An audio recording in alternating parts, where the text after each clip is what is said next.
Grand Rising, Cleveland, Ohio, and good afternoon in other parts of the world. Welcome to another edition of 360 Info Network with Antonio and Vince Robinson. Today's guest is Acupuncturist Dumisani Kambi-Shamba. Here's Antonio.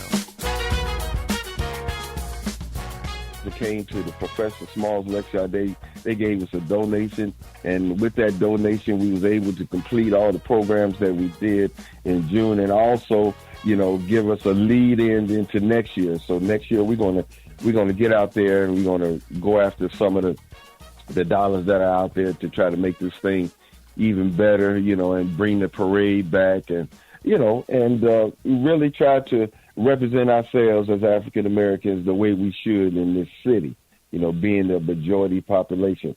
We got to start taking the stance, and we really have to, really got to make come together, at least on that common cause and understanding, that, hey, we don't allow folks to come in our neighborhood and do what they do without paying homage to what's going on. We got to look out for our babies and our prodigy that's going forward as well. Everybody else is doing it, and we tend to be the ones who always open our doors to everybody and let everybody take our resources, and, we don't get nothing for it. Now, the question is, would that be so going the opposite direction, Because let's look at this thing as, like Dr. Claude Anderson say, as a team effort. Quit looking at the blackness as a race, but look at it as a team and working together. Something very interesting that Dr. Amos Wilson said, like all our brothers and sisters that play these games of strategy, basketball, football, and and it's set up on a concept of teams, and unity and working together. I'm defending my side, and this other people's defending their side, and you trying to score points. And he said all these black folks come out here with the same uniform on, the same name. They call themselves a Celtics, a Bull, or a Bullets, and things of that nature. They strategize together, and coordinate their efforts to make something happen. But they do it for somebody else on the basketball court.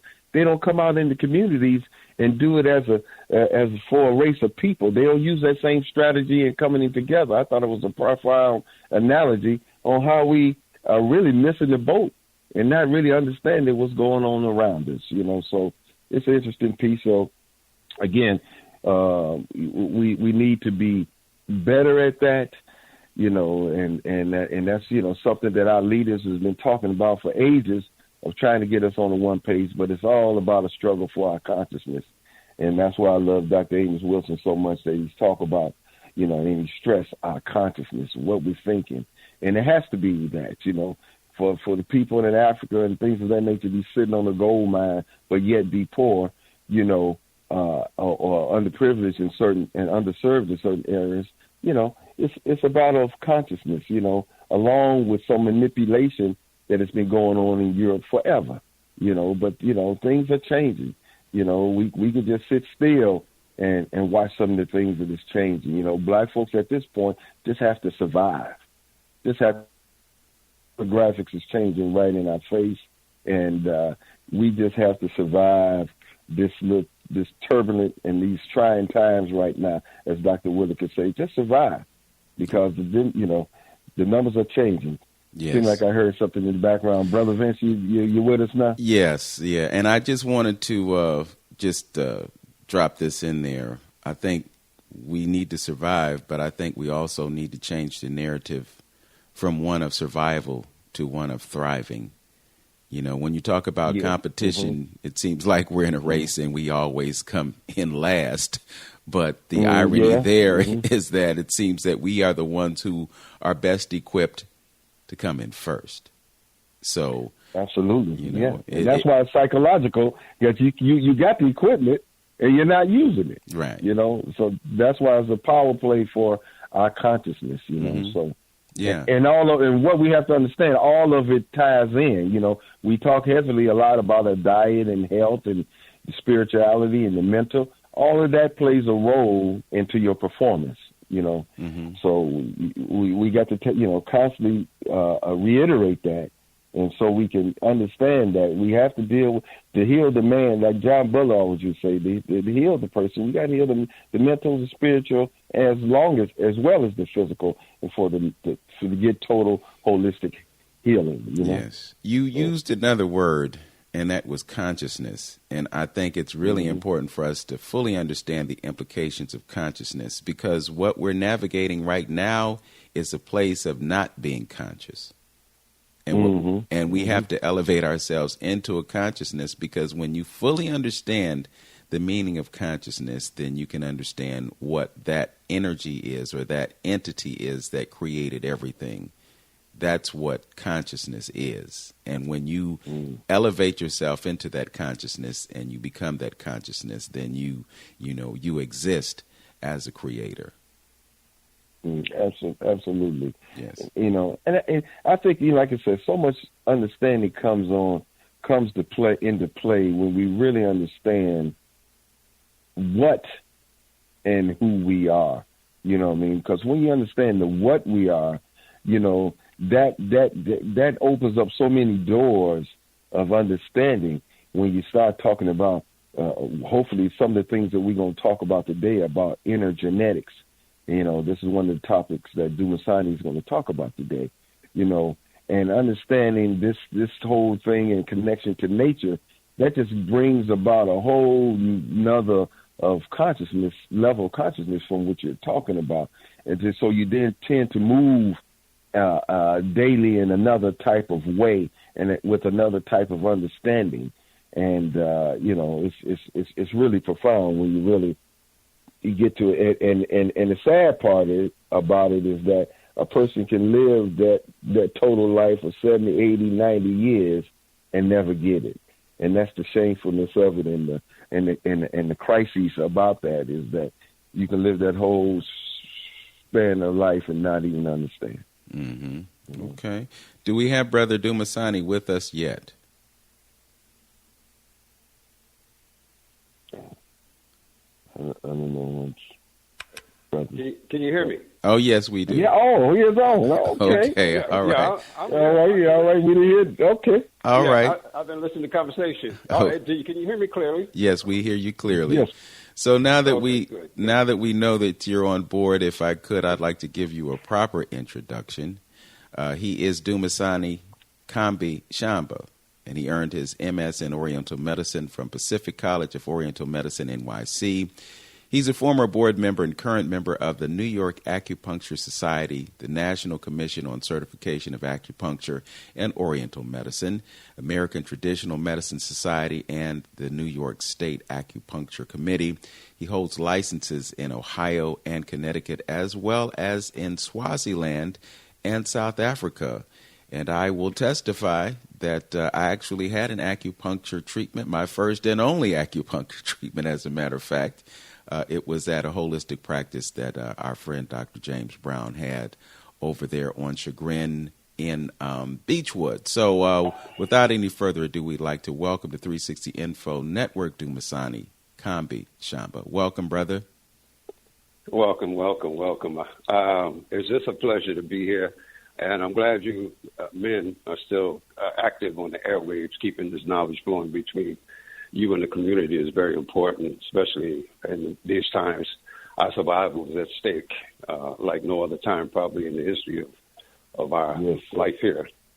So you guys are liked. There are a couple of lights out there, and you guys are one of the lights, and I'm very honored to be here to add my little bit of information and wisdom that I have. Yes, I was listening to you. Before you start, I got to let the audience know something. I got to let the audience know one little tidbit. We highly respect Dr. Brown's knowledge and wisdom. He's a regular on our show, and he's our resident doctor. But at times when you hear Dr. Brown speak, and he talks about how he was into the allopathic medicine and things, and he ran across a couple brothers that turned him on to Ayurvedic and different types of different holistic modalities. He was talking about this brother here. I'm talking to my listening audience. So I just wanted the folks to know who was on the line when Dr. Brown be speaking on, or who kind of, took them on and helped them go on a different path of combining holistic medicine with his regular practice. It was you guys. Okay. I just wanted to let folks know that. Well, thank you. Thank you. Again, I say I'm honored to be here, and I always want to forever be able of some service to our community on some level. That has been my goal, is to help, because we find ourselves in some very difficult situations. Just a little backtrack here, a little bit on brother was talking about the conscious, unconsciousness and things like that. One of the things that I find, and I know this is not I'll get past this in a second, but the thing about consciousness is that there's two ways to talk about it. It's one based on our human awareness of things. So we say you're aware, you're not aware, or you're conscious of it, or you're not conscious, or you sleep, or you're awake.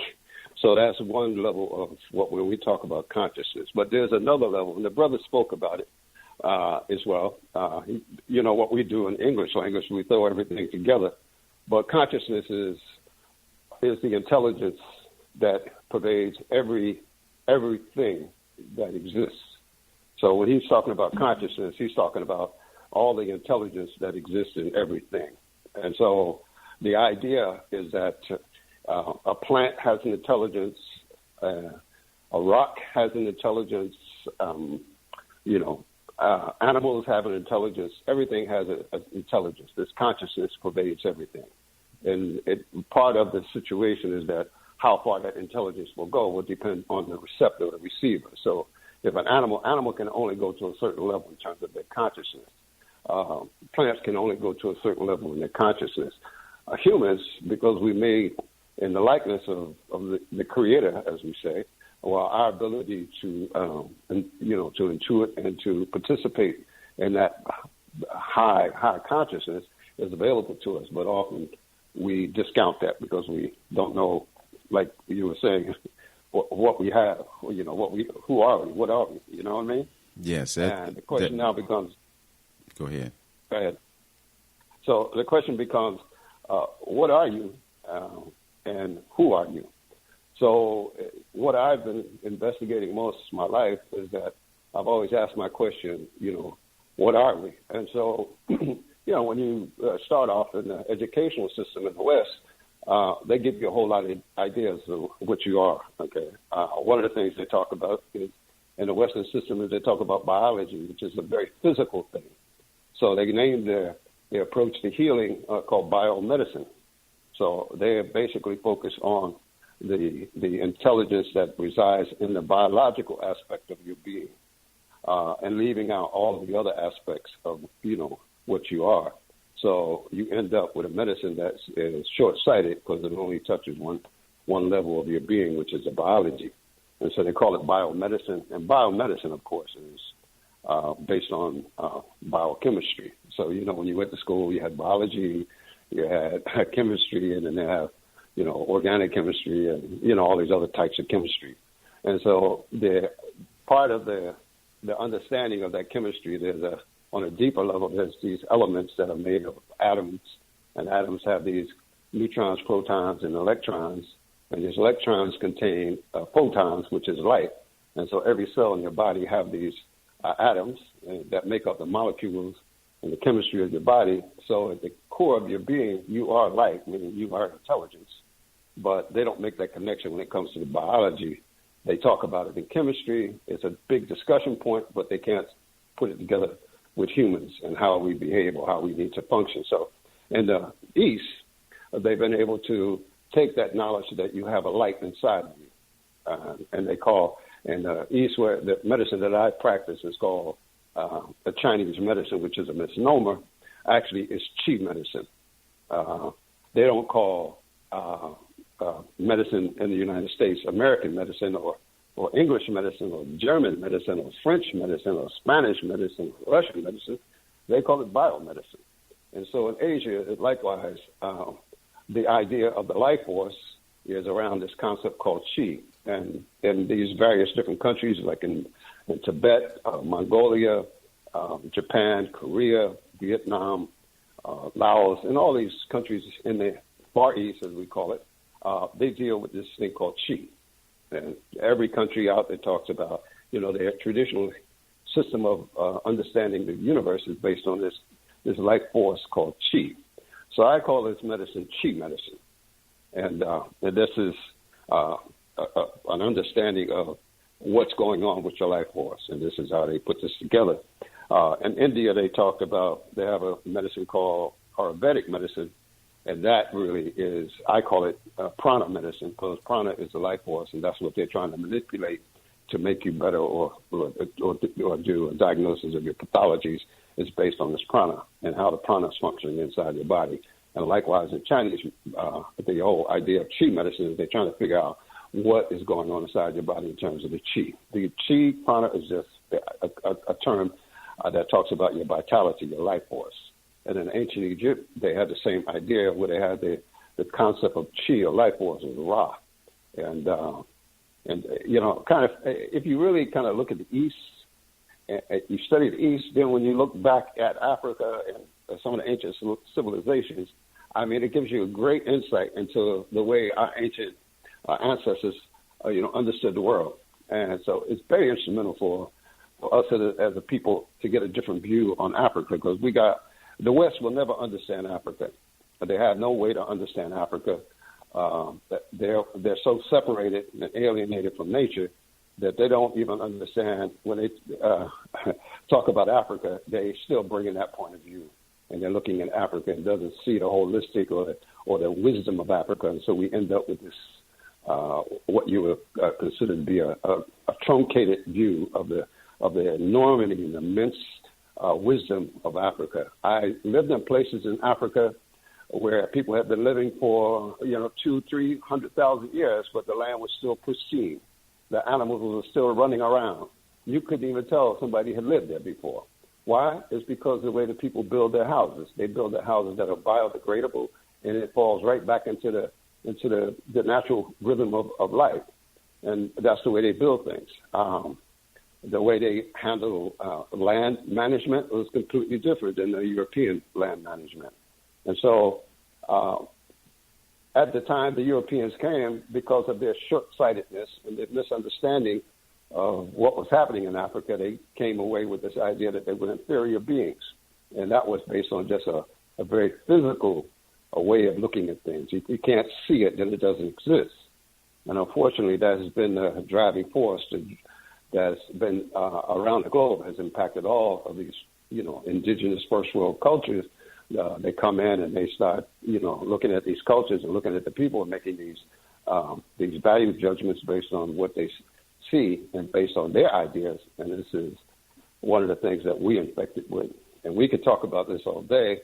I'm more focused on medicine, but it spills over into all levels of your consciousness, from spirituality to education to, you name it, economics. This whole thing spills all over. Yes. And we're caught in the midst of this thing, and many of us, we try to get out. We're using different techniques to get out. And some of us are somewhat successful. Some of us are more successful than others. And this is a very difficult thing for us over here, because we're fighting, like you said, brother, for survival. And so our techniques of trying to take the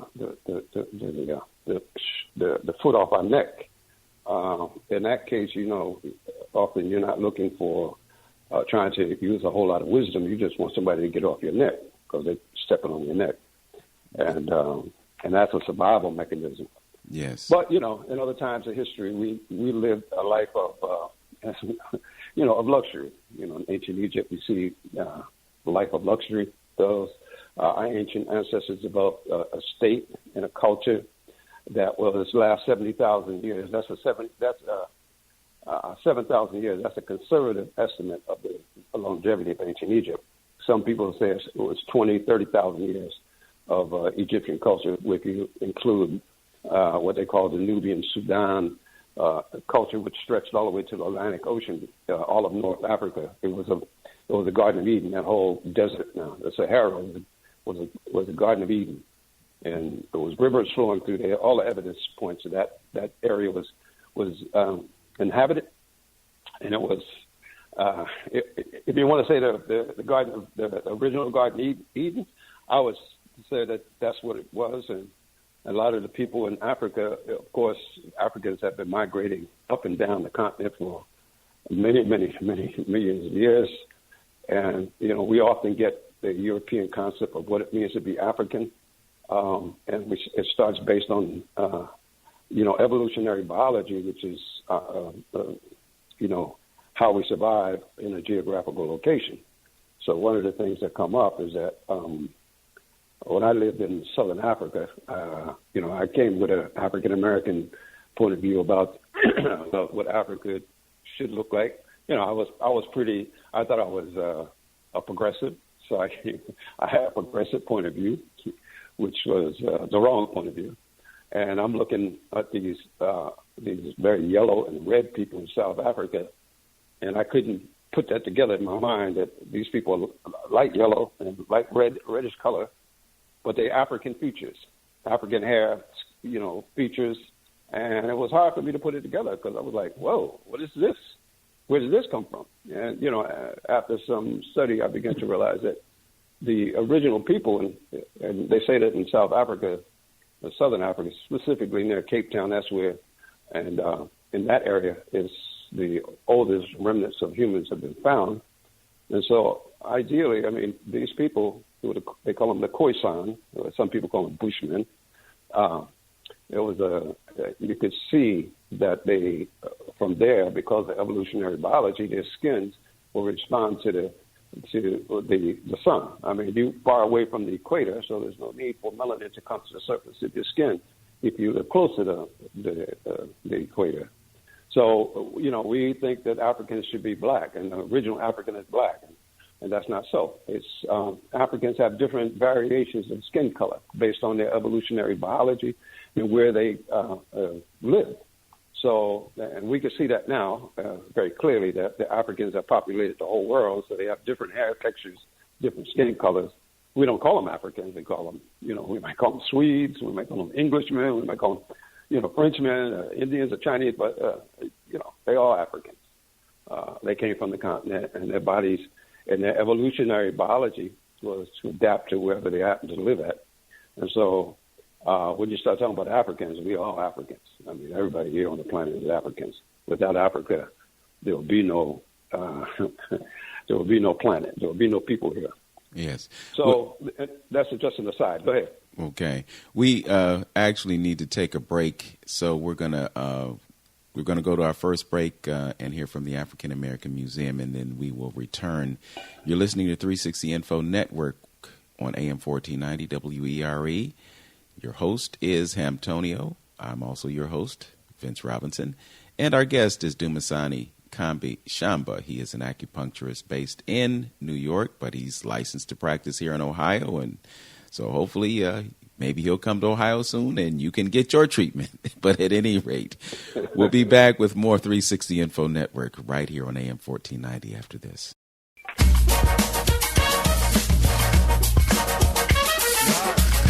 Welcome back to 360 Info Network with Antonio and Vince Robinson. Our guest this morning is Dumisani Kambi-Shamba. He is an acupuncturist based in New York City, and he has been a colleague, friend, and practitioner along with Dr. James Brown right here in Cleveland, Ohio.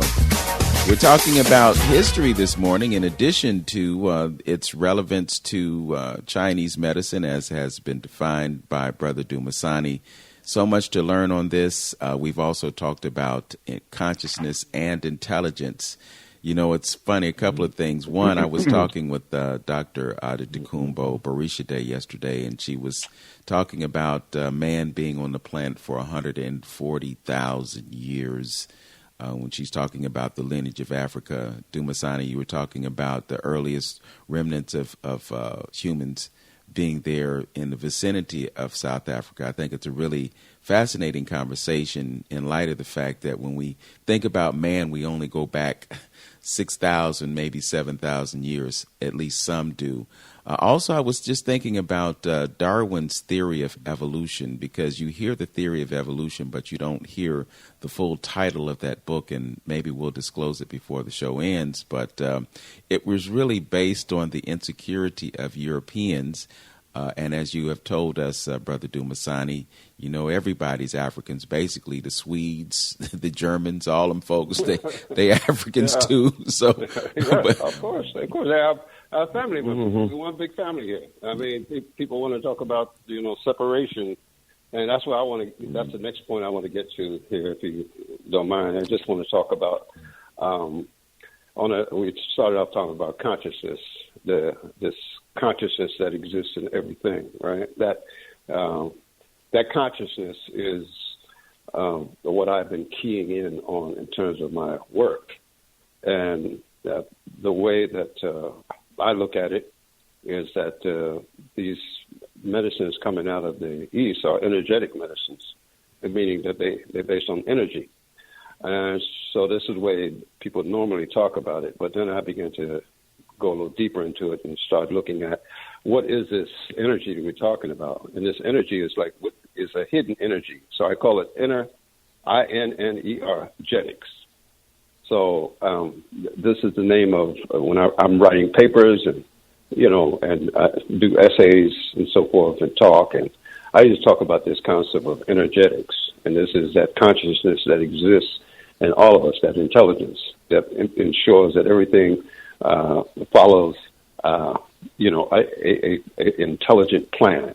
I mean, your body is so complex that even a supercomputer couldn't keep up with how many functions that are in the body going on at any second in your life. And all of those things have to be balanced and have to work. Otherwise, you would die instantly.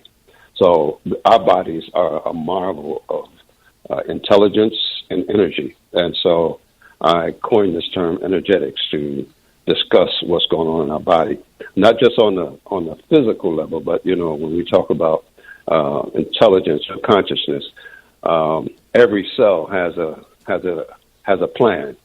Every atom has a plan.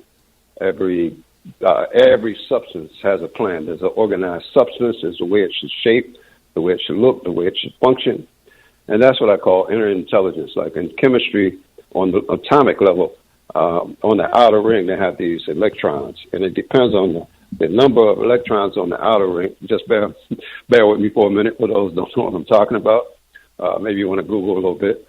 But on the outer ring of the electrons there's a certain number. And that certain number will determine what connections that atom can make and if it can be stable or unstable. And there's rules to that. And so understanding chemistry was to understand those rules of the electrons and how they can form and how they cannot form. And so there's a law and rules to govern that. So, for example, oxygen is H2O is hydrogen, 2 hydrogens, 1 oxygen, and that's water. And there's a rule on how water sticks together. And there are a lot of ways water can be conceived of. You have ice, you have gas. There's a plasma. They're coming to understand there's a plasma element to water as well as a liquid. And plasma is between gas and water, you know, a liquid. But they have different rules for each one of those states that water exists in. But the point is that I just wanted to make is that the laws that exist here on Earth, we can go 100,000 light years away and find a hydrogen atom, and it will still have the same rules that we exist here on Earth. So the same vibratory rates, the same electrons that's in the outer shell of the hydrogen will exist 1,000 miles away, as well as exists in your body. So this is something that science knows, but they turn their head because they are thinking so much in this very physicality or separateness in terms of things. So they don't see the connection. So they discount anything that they can't see. So these medicines from the East are aware of these deeper connections between things that's based on intelligence, or we might say the spirit of something. And that spirit is the energy that defines how the energy flows. You know, we see that in a big level in our lives. Like if you get happy if you're dancing, you get happy. That happiness is expressed through maybe a certain type of dance or, you know, a song or, you know, expressed that way. And you can look at humans and see that, okay, this person has a spirit of happiness or the spirit of sadness. And so these are energetic states, but they also in the Western world, we call these mental health or emotional health, things of that nature. But back to the point that in terms of energetics, and this is going back to who we are. Energetics has to do with the reality that you are this consciousness, and this consciousness pervades everything. It's around you, it's in you, it's everywhere. You can't separate yourself from this. You are nature. You are part of nature. And if you separate yourself from nature, you become alienated. And if you function in an alienated state away from this nature, then you will create a lot of problems. I mean, you separate people, you will separate yourself from nature, hence environmental problems, economic problems. You have too much. People are taking too much because they think that, you know, if they can get enough material things for themselves, then they're going to be all right. But even when they have all of that, you know, the whole thing about guilt, I got too much, nobody doesn't have over there. There's no balance. So on a certain level, this idea of alienation is at the heart of my work, because what's happening is that people come to me, they come alienated from themselves, their true nature, okay, which is, and ancient Egyptians they had, and the Chinese and the Indians, and their philosophies, they also have this idea. Ancient Egyptians said that, you know, you're nothing. You are, your essence is nothing. And the flip side of nothing is everything. So they have this idea that, you know, you're connected to everything, but you actually, there's nothing on the other side of everything. And I know it's a deep, heavy philosophical dive for people, but the idea is that if you understand the nature of yourself, the ancient Egyptians said, well, if that's who you are, if you are nature, then we're going to call our gods nature, and that's the name that they call God. They don't have a concept of a man or some kind of being who has 2 legs and 2 arms and eyes. No, they saw nature as their idea of God was nature, and they call it Neter. Their idea of more than one aspect of this energy, nature, and natural energy is in certain principles they call Neteru. You would say natures in plural. So this understanding is that you are one with nature, and that's at the core of your being. So whatever you're trying to heal someone who's out of balance with nature. Of course, in biology and in biomedicine, the aim is to balance or to manage the biological system, and that's where it begins and that's where it ends. But in these other systems, they take into account that your spirit, which we call consciousness, an aspect of your consciousness, we're trying to balance that. So somebody will come to me with, say, for instance, I had a patient who has some suicidal ideations. And as a practitioner, I just have to, you know, talk to the patient and say, look, you need to get some therapy. Go see a therapist. So, you know, this is not something that you're going to play with. But the idea is that this person has a sense that their physical body is not work to them. There's no work. They want to leave here, the physical. So in the Asian medicine, we would Chinese medicine, specifically what I work with here, is that, and homeopathy, but I'll talk about that in a second. But what I was trying to do was to reestablish the wholeness of the person's spirit. And so my treatment was to balance the spirit. And there are certain organs in the body that are related to certain types of emotional states. So, you know, when they talk about mental health in Chinese medicine, we would talk, I'm switching gears real quick here, but in Chinese medicine, organs and organ systems and energetic systems, the anatomy of the body is completely different. So we have this idea of the heart not in the Western sense as a pump, but more as a organ that provides serenity and peace and joy and happiness. So when that's balanced, you can experience those emotions. When it's imbalanced, you can't experience those emotions. In fact, when it becomes on a continuum all the way to the end, you can have, from mild anxiety all the way to, along the way, panic attacks, schizophrenia, psychosis, all of those different things on a continuum of the heart, what they call heart patterns that are out of balance. And so the Chinese medicine is specifically, as they call it, Qi medicine. What we're doing is we're bringing that heart back into balance by manipulating the Qi. And the Qi is the intelligence inside the body.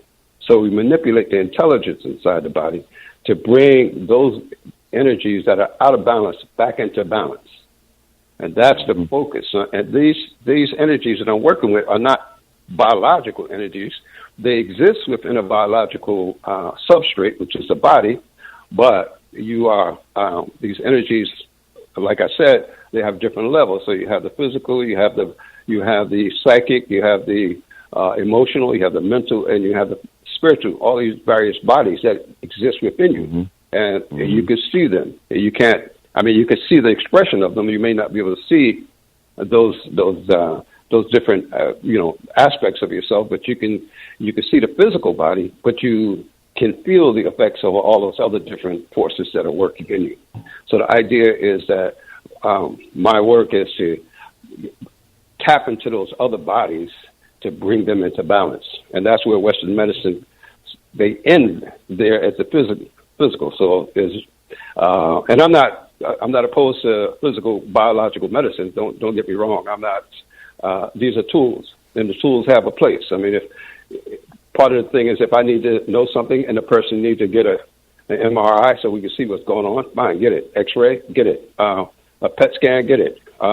Whatever it needs. I mean, blood work, get it. But those are just the physical aspects of the being. Those are not the spiritual, emotional, psychic, or the mental aspect of the being. So the medicine that I practice is I look at the individual and I treat the individual as opposed to a disease where you have in Western medicine, you treat the disease. Person comes with cancer, you treat them cancer.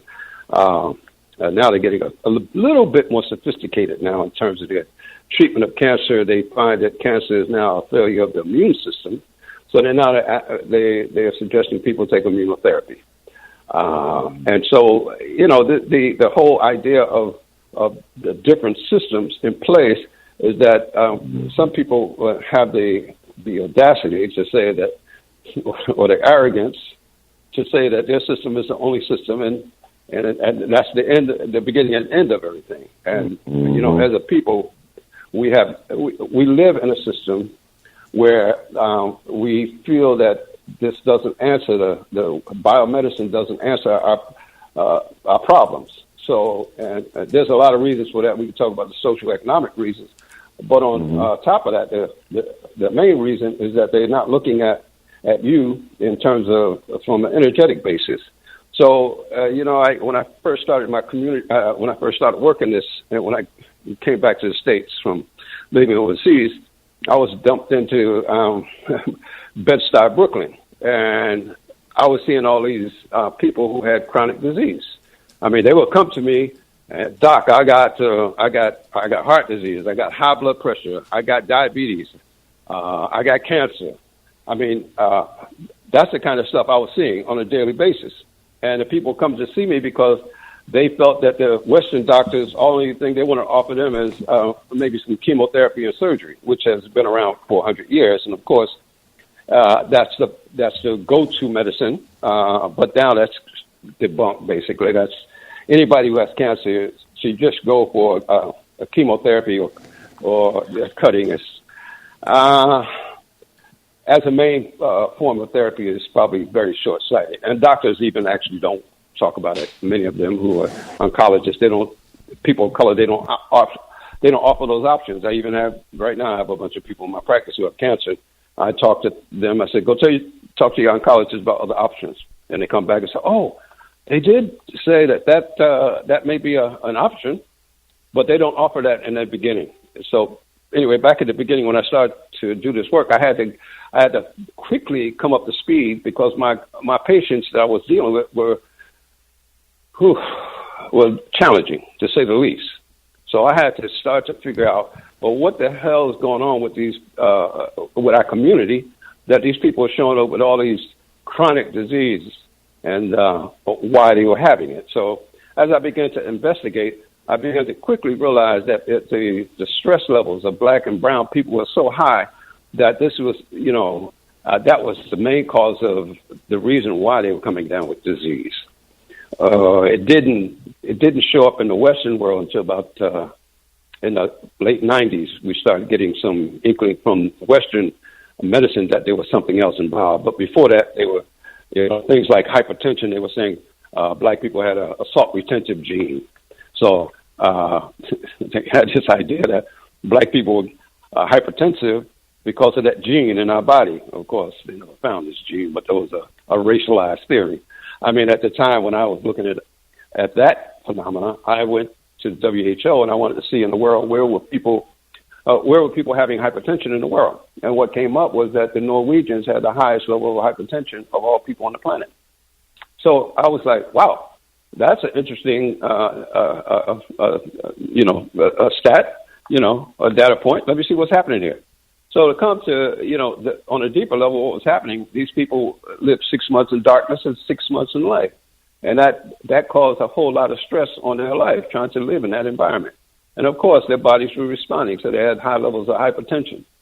And then I flipped back to the African-American community. I wanted to know, well, why were we having so much hypertension? And it was clear that there was a lot of stress, but how it was impacting us. And in Chinese medicine, in these energy medicines, and the medicine of, I call Qi medicine, they were simply suggesting that stress is interpreted as a pattern they call liver Qi stagnation, and that liver Qi stagnation is the mother of all disease. And so that could cause any kind of disease based on either the level of toxicity you have or genetics that you inhabit and other things, your lifestyle and so forth. And so I began to walk down that avenue of, okay, so if stress is the mother of all these diseases, in Chinese medicine we have this pattern called liver Qi stagnation, that my job was to help eliminate stress and help people understand that liver Qi stagnation pattern could be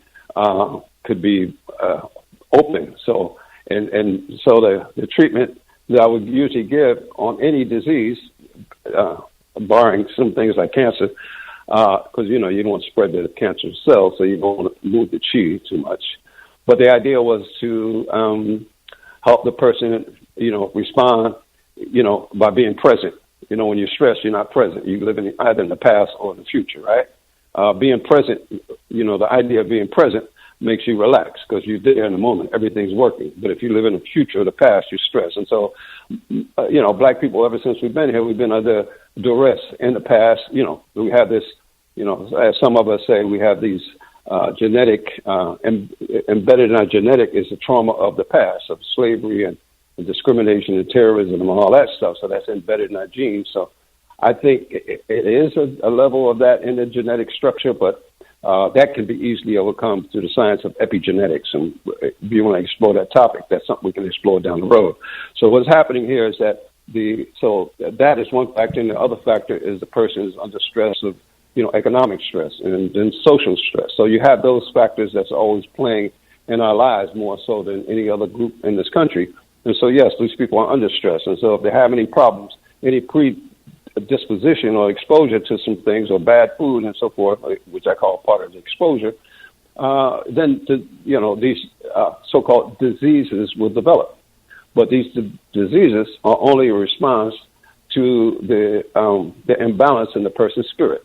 And so me working with these people is to, those folks that I work with, I'm trying to balance their spirit as well as trying to strengthen their immunity so they can fight these various different diseases. So, and I had I hope I had a level of success with my people that I've touched in this world. I've been doing this for almost 45 years. So, and people come back. So obviously, it's just not words. There's some truth behind it. You know what, Dumisani? Antonio, yes. Lynn?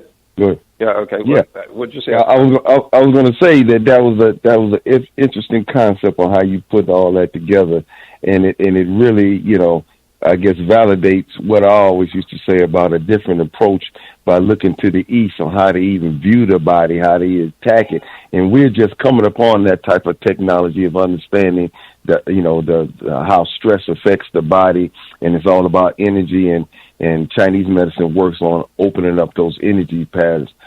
So and maybe I guess understanding basically what you're trying to say, and correct me if I'm wrong though. Depending on where, like you said, the level of toxicity in the particular body and their genetic makeup, depending where that energy is blocked in the body, that type of disease or ailment will, whatever you want. If it's in the foot, you're gonna call it gout. If it's somewhere else, they're gonna call it this. It's just depending where that blockage is at, and that what acupuncturists do is opening up those flow of energy. Is that correct in saying that? Yeah, that's the basis, is core of it, because the idea of balance in all the systems in the world. You got Hatha yoga, which is a yoga system. Hatha, Ha means the sun, and The means the moon. So they're trying to balance the yin and the yang in the body, as they say in Chinese medicine, or the fire and the water.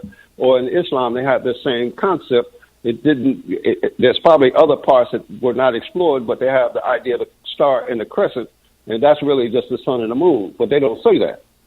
You understand? So they're trying to balance the energy of the moon with the sun.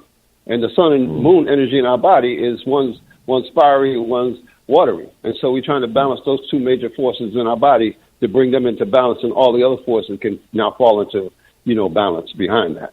I mean, this is a concept that has been on Earth ever since we've been here, and everybody knows it. But the way to look at it and the way to approach it have been developed in some cultures higher than others. Unfortunately, the ancient Egyptians left writings, but they didn't leave us with actual implements of how to do it. So part of it, we can see the writings. We can learn certain things from the ancient Kemetic people, but we still don't know why they built certain things on this planet. There's a lot of speculation on how these things were, but they were harnessing the energy, the natural energies that was here, because they understood that we are nature, and all of their energies or the principles or principalities, what the Western people call deities or gods. These energies were recognized and utilized and put into practice in a very practical way. So we see it, and we know that those people, we come from those people. In fact, just a note, I had a patient about 2 or 3 weeks ago. He did a DNA, test. It comes back that he's related to Ramesh III, which is what we call Ramses, right? Ramses is a European Greek pronunciation of Ra, which is the life force, Mesh, which means sun. So his name was I'm the son of the sun. Ra is the sun, and so I mean that's a very powerful name. So he's they say Ramses III is Ramesh III, and in fact he's attributed. There's currently I'm involved in reading a book where he's attributed with giving all of the Americas. He came here about 40,000 years ago or more. Not 40,000 years, but when he was his reign, he came here and he helped the people in Mexico and Central America and South America pass on that knowledge. So they have all these Olmec heads and all these Africans that they don't know where they came from. They don't know how to account for this, but you can see the culture that they had in what they call Mesoamerica, the Incas, the Mayans, the Aztecs, and so forth. They all based on the same concept that was going on in ancient Egypt. So you see the buildings, the building concepts, everything is exactly the same, and they don't know how to eat. They don't know how the pyramid was built, and they don't know how these things over here was built. So, and if you look at the same type of structures, the same types of huge, like I'm talking about almost like tractor trailer sized rocks were put into place with no cement, and it stood the test of time. And there's no, and they cut them at such an angle that they can fit it together like a jigsaw puzzle. And they have no way to do that, to rock that is this size today. So they are stunned and, you know, and in awe of what these people created. And they still trying to find, you know, they spend a lot of money in these archaeology at all these various universities, what the hell these people were doing. Well, how did they do it? You know, they have Egyptology studies. I mean, you can get a PhD or whatever in that, or the Mesoamerican culture, you get PhDs. They want to study these people. They want to know exactly what these people did. But the evidence is all over the world that, you know, at one point, that people like today, we think because we quote modern, we can talk to each other, but they had a way of discussion. I mean, to communicate long before, you know, Western culture was a gleam in the eye of the earth. Okay. They were talking. My brother, you know, you know, you're gonna have to come back on the show, right? I want to come back on the show. Listen, I love this. You know, Brother Hampton, you know that listen, I've been in hibernation kind of way. I've been working. Yes. Okay. I've been working, and I just work. I throw myself into my work. I don't publicize. I don't go out and talk about it. Listen, when Dr. Brown, I work with Dr. Brown out in Ohio, in Cleveland. He would say, come out. He would say, okay, I'm setting up so you can talk to people about the kind of medicine that you and Dr. Amini were doing. And so we would come out, we would have lectures once or twice a month. We would educate the population on what we were doing. Many of them, this is the first time they had a full explanation. They heard about it, but they didn't have a full explanation. Plus, the explanation was coming from a perspective that they could really easily, you know, access. Because the way I talk about it is a way that, you know, when I went to school, when I talked to my white colleagues, the way they talk about medicine is completely different than the way I talk about medicine. They're talking about something. They're talking about a medicine and the application of it. My work here, I'm like in the trenches. Okay. People show up in my office. They got some serious disease, so I got to deal with that. Yes. I got another. Had a bunch of techies before the pandemic. They used to come in. They want to say, "Oh, you know, I'm not focusing my work, and you know, I have a little anxiety and da da da da da." Okay, but brother, we got to wrap. We're rapidly running out of time, but we've definitely learned a lot this morning, and we look forward to our next conversation on 360 Info Network and other platforms. Thanks for joining us, Dumisani Kambi-Shamba. I've got one question. How can a person hear this on the internet?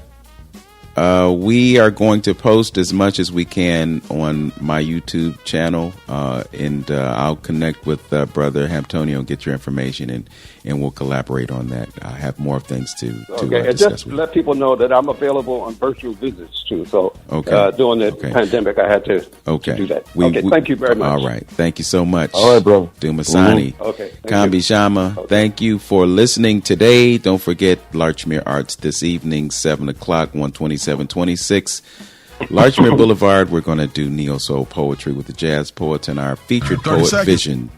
Thanks for joining us again. Thanks to our engineer Tone, and thanks for you all hanging with us. You know, we've been here for a minute, and you've been here all along, so we are grateful for you. Know yourself, love yourself, be yourself. Make today your absolute best day, Cleveland and the rest of the world. Peace. Peace.